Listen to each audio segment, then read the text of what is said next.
Never in my life would I have imagined a show about a bunch of people venturing into a dungeon to save someone while also eating the very monsters that are trying to eat them. But here we are with Delicious in Dungeon. Following the story of Laios, as he and his party venture deep into an underground labyrinth to save his sister Fallon from the stomach of a dragon, the party is presented with a unique problem. In order to reach Fallon in time, they need to leave their location immediately. But that would mean they'd lack the necessary funds to buy food for the trip. A huge dilemma indeed. So the crew is forced to live off only what they can find within the dungeon, which is largely a diet of monsters that take various unusual forms.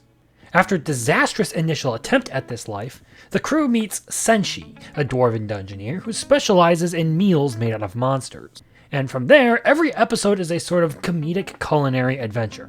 I have to say, for a food-centered anime, it lacks any pomp or splendor around the food. It just sort of shows you the recipe for it, and then the presentation and reaction from all the other characters. Laios is usually very enthusiastic, while his two companions, Marcel and Chilchuk, are much more skeptical of the insane ingredients Seishi opts to use. And because of this, I'd say that the food part doesn't deliver all that much entertainment, outside of how the characters react to it. However, I can say I've enjoyed the comedy part of the series. Laios is, well, he can be a bit dumb and goofy at times.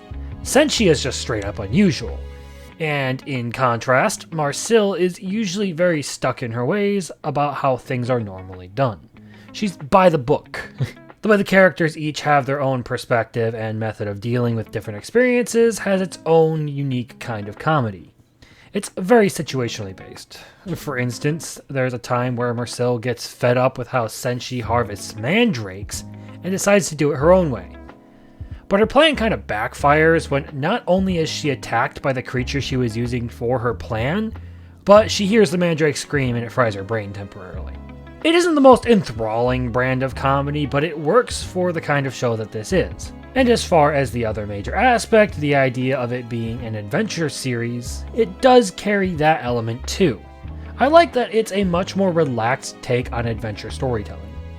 It doesn't take the plot too seriously and spends a good amount of time goofing around on an adventure that should be important to saving someone's life.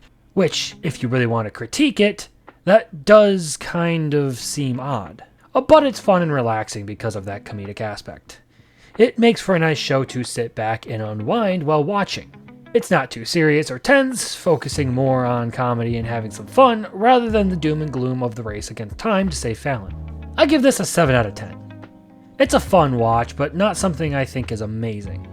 Some criticism I've heard about it is that the main character is a dick for goofing off so much when his sister is in trouble. But this really is a series that's supposed to be about a whimsical adventure rather than a serious plot element. And the fact that it's a food anime with rather unremarkable food scenes outside of the realm of Senshi coming up with wild creations, it could have been better. But that's all I have to say. If you like this video, please consider hitting those like and subscribe buttons because those simple but free actions do really help me. And if you have thoughts to share, consider putting them down in the comments. Hope to see you in the next one. Later.